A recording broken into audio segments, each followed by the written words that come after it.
पहले बात करते हैं अफ्रीका महाद्वीप की और दुनिया का सबसे बड़ा रेगिस्तान। बात करें यूरोप के दक्षिण में स्थित इटली देश की।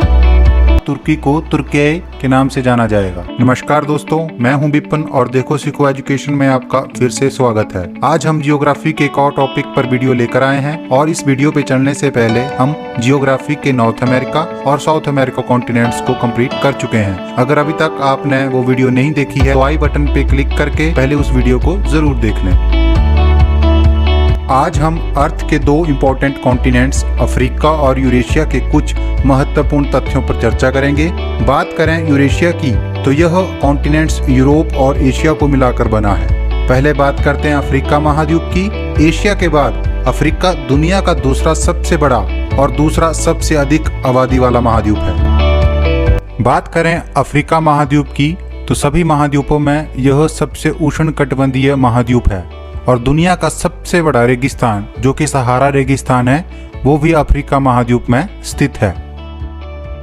बात करें कालाहारी मरुस्थल की तो यह क्षेत्र दक्षिणवर्ती अफ्रीका के बोत्सवाना, नामीबिया तथा दक्षिणी अफ्रीका देशों की सीमा में लगभग 9 लाख वर्ग किलोमीटर में फैला हुआ है। कालाहारी मरुस्थल नारंगी और जाम्बेजिक नदी के बीच में स्थित है। नारंगी नदी को ही ऑरेंज नदी कहा जाता है जो दक्षिण अफ्रीका की सबसे लंबी नदी है। लिस्यूतू देश से निकलकर यह नदी पश्चिमी दिशा में बहकर अटलांटिक महासागर में विलय हो जाती है।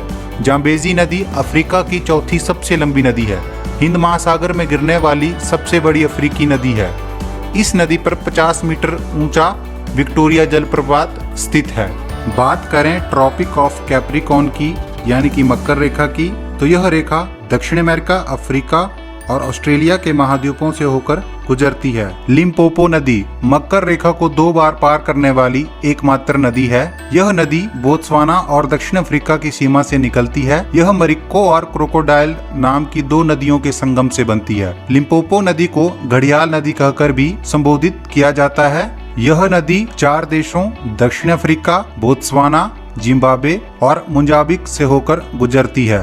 बाब अल मंदेब अरब प्रायद्वीपीय पर यमन और अफ्रीका के हॉर्न में जिबूती और इरिट्रिया के बीच एक जल डमरू मध्य है यानी कि एक जल संधि है जिसे गेट ऑफ टीयर्स के नाम से भी जाना जाता है। यह लाल सागर को अदान की खाड़ी से जोड़ता है।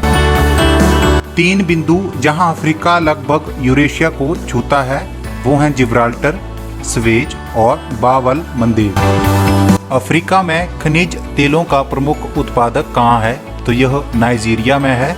मिस्र के किसानों को फेलाहीन कहा जाता है। अफ्रीका में कॉफी की उत्पत्ति का स्थान इथोपिया है। अफ्रीका में सर्वाधिक जल विद्युत क्षमता वाला देश कांगो लोकतांत्रिक गणराज्य है।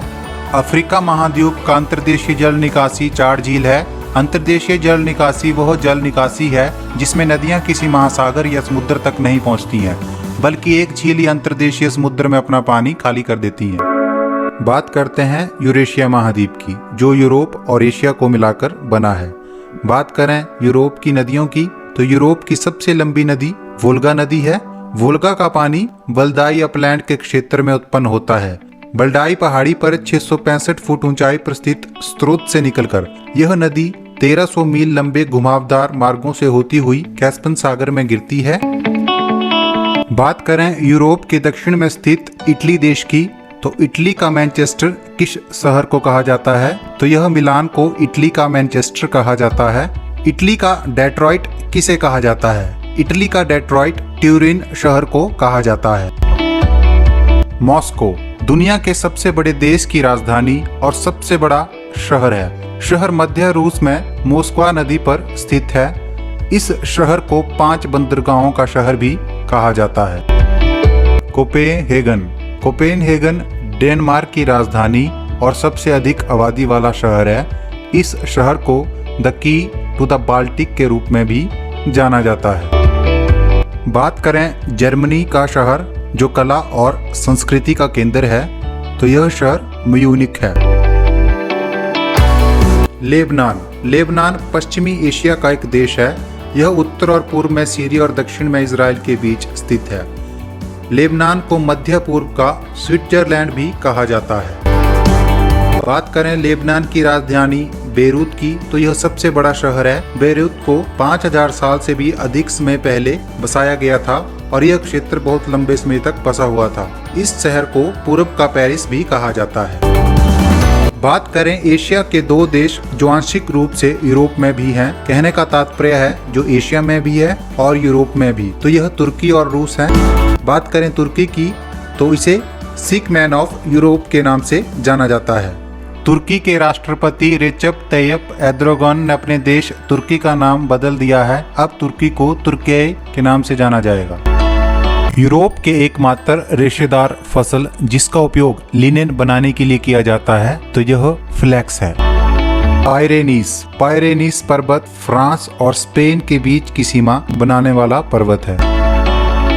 चलिए जी, आप दर्शकों के लिए एक सवाल जो यूरोप से जुड़ा हुआ है। आपको बताना है कौन सा पर्वत पूर्वी फ्रांस को स्विट्जरलैंड से अलग करता है। कमेंट बॉक्स में जरूर बताएं।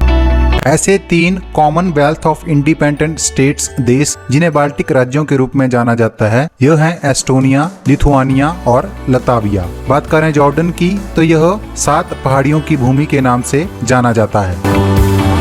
बढ़ते हैं एशिया की तरफ।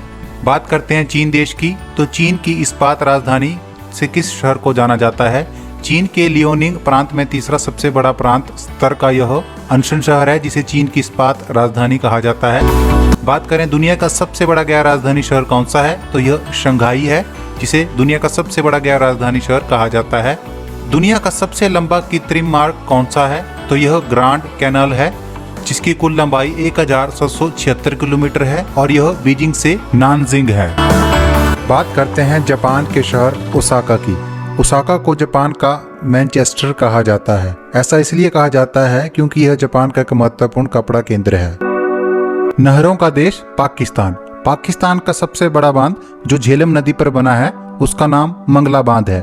पाकिस्तान के जुड़वा प्राचीन शहर जहां सिंधु घाटी सभ्यता की नदी की खुदाई की गई है वो हड़प्पा और मोहनजोदड़ो है। किस देश को the land of thunder dragon के नाम से जाना जाता है, तो यह भूटान देश है। भारत की सहायता से भूटान की एकमात्र जल विद्युत परियोजना कौन सी है, तो यह चूखा जल विद्युत परियोजना है। इसकी क्षमता 1020 मेगावाट है और यह बांगचू नदी पर बनाई गई है। बात करें थाईलैंड की, तो इसे सफेद हाथियों की भूमि के नाम से जाना जाता है। वह चैनल जो अंडमान निकोबार द्वीप को सुमात्रा से अलग करता है ग्रेट चैनल है। बात करें अंडमान को निकोबार से अलग करने वाले चैनल की, तो वो 10 डिग्री चैनल है।